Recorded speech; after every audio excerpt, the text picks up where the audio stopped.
مذاکرات کی 1 مہینہ اور 56 کلازز سے ہم ان کو 34 کلازز سے دستبردار ہونے پر ہم ان کو آمادہ کیا. ایک بل ہمارا پہلے سے متفقہ موجود ہے، اس کو بھی پاس کیا جائے. پارلیمنٹ کے اندر کی تمام پارٹیاں اس پہ متفق ہو گئی تھی اور وہ بل پیش ہوا اور سینٹ نے پاس کیا، قومی اسمبلی نے پاس کیا. اگر بل پر صدر دستخط کر سکتا ہے اور اگر دوسرے ایکٹس پر وہ دستخط کر سکتا ہے تو پھر متفقہ اس دینی مدرسے کے اس قانون پر کیوں دستخط نہیں کر سکتا؟ ہم نے مکمل طور پر آزادی دی ہوئی ہے تمام مدارس کو کہ وہ کسی بھی وفاق کے ساتھ الحاق کرنا چاہیں. وفاقی وزیر داخلہ محسن نقوی نے جامعہ اشرافیہ لاہور میں وفاق المدارس پر سرپرستی اعلیٰ مولانا فضل الرحمان رحیم اشرفی سے ملاقات کی ہے. دونوں رہنماؤں کے درمیان دینی مدارس کے بل کے حوالے سے تفصیلی تبادلہ خیال ہوا. مولانا فضل الرحیم نے کہا مدارس کے معاملات پر سیاست نہیں ہونی چاہیے، مدارس کے ایشو پر ہم اپنا مثبت کردار ادا کریں گے. پنجاب میں بھی وفاق کی طرز پر مدارس محکمہ تعلیم کے ماتحت ہونے چاہیے. وزیر داخلہ محسن نقوی نے مدارس کے حوالے سے مثبت کردار ادا کرنے کی یقین دہانی پر مولانا فضل الرحیم کا شکریہ ادا کیا.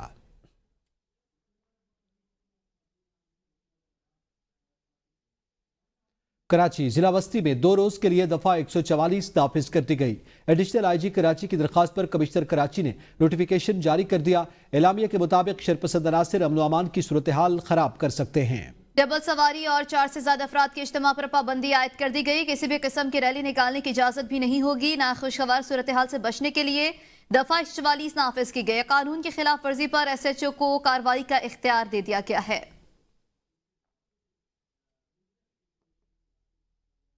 وقت تو ہے ایک بریک کا، ساتھ رہیے گا.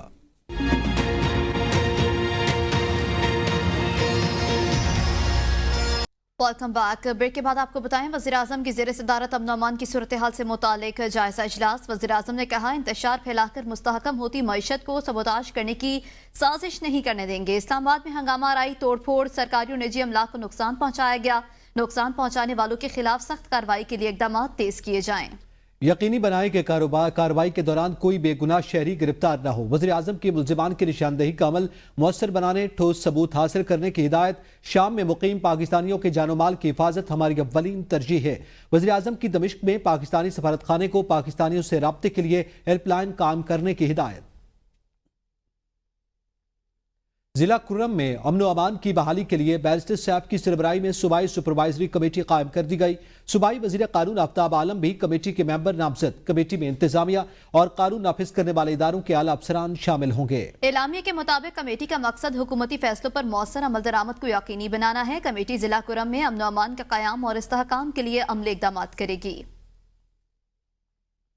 چیئرمین تحریک انصاف بیرسٹر گوہر نے کہا ہے کہ ڈی چوک احتجاج کے دوران 200 لاپتہ کارکنوں کی فہرست تیار کر لی ہے. معاملہ ہر فورم پر اٹھائیں گے.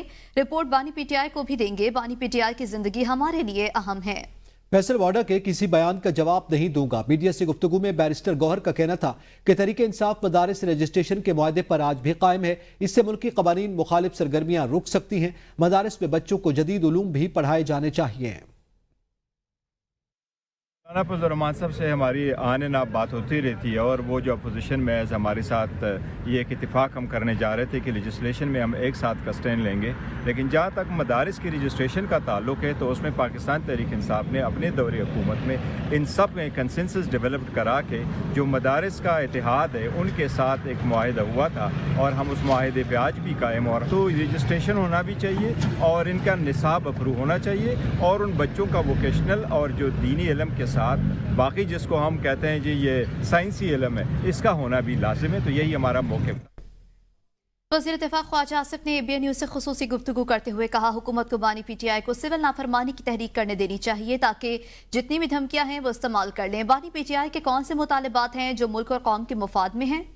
ریاست نہ پہلے بلیک میل ہوئی نہ اب ہوگی. بانی پی ٹی آئی نے سول نافرمانی کی تحریک کا دھرنے میں بھی اعلان کیا تھا اور خود بل جلائے تھے. بانی پی ٹی آئی آہستہ آہستہ بے نقاب ہو رہے ہیں. مزید بے نقاب ہو جائیں گے. ان کے پاس اس قسم کی بڑکے مارنے کا بھی کوئی جواز باقی نہیں رہ جائے گا. جب ہم لوگ قید تھے تو یہ امریکہ میں کہتے تھے میں یہ کر دوں گا وہ کر دوں گا. یاد ہوگا کہ سول نافرمانی کی تحریک یہاں پہ دھرنے میں بھی اناؤنس کی تھی اور خود بل جلائے تھے انہوں نے تو میرا ذاتی رائے ہے کہ حکومت کو ان کو یہ کرنے دینی چاہیے تاکہ جتنی بھی دھمکیاں ہیں وہ استعمال کر لیں. کوئی مطالبات تسلیم ان کا کون سا مطالبات ہیں جو ملک اور قوم کے مفاد میں ہے. ریاست جو ہے ان سے بلیک میل نہ پہلے ہوئی ہے نہ اب ہو. کہ جب ہم لوگ قید تھے سمیت میاں نواز شریف شہباز شریف اور ان کے سارے خاندان جو ہیں سب قید تھے تو امریکہ میں کہتے تھے میں بعد جا کے یہ کر دوں گا میں وہ کر دوں گا یہ کر دوں گا. وزیر اعلیٰ خیبر پختونخوا علی امین گنڈاپور نے کہا ہے کہ سول نافرمانی کی تحریک ابھی فائنل نہیں ہوئی. بانی پی ٹی آئی سے ملاقات کے بعد چیزیں فائنل ہوں گی. جب چیزیں فائنل ہوں گی سول نافرمانی کے بارے میں بتا دیں گے. چاہتے ہیں بانی پی ٹی آئی کو خیبر پختونخوا منتقل کرنے کی بجائے رہا کیا جائے. پی ٹی آئی پر پابندی لگانے کی باتیں کرنے والے اوقات میں رہیں. جب چادر سے پاؤں باہر کرو گے تو تم رہو گے نہ ہی چادر رہے گی.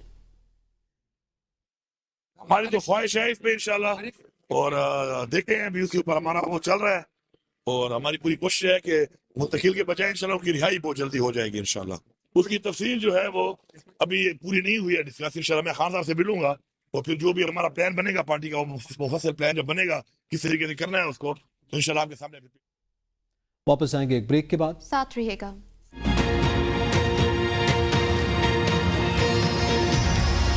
Welcome back. آگے بڑھیں. آپ کو بتائیں پاکستان سٹاک مارکیٹ میں 1 لاکھ کا تاریخی سنگ میل عبور کرنے کے بعد ایک اور نیا ریکارڈ بن گیا. کاروباری ہفتے کے پہلے روز پاکستان سٹاک مارکیٹ میں کاروبار کا منفی آغاز ہوا اور 100 انڈیکس میں 678 پوائنٹس کی کمی دیکھی گئی جس سے انڈیکس 1,09,375 پر آ گیا. کاروبار کے دوران مارکیٹ میں تیزی دیکھنے میں آئی اور انڈیکس میں اضافہ ہوا جس سے انڈیکس 1,09,868 پر پہنچ گیا. کاروبار کے دوران مارکیٹ نے اور ایک نیا ریکارڈ بنا دیا اور انڈیکس 1,044 پوائنٹ سے 1,10,098 تک پہنچ گیا.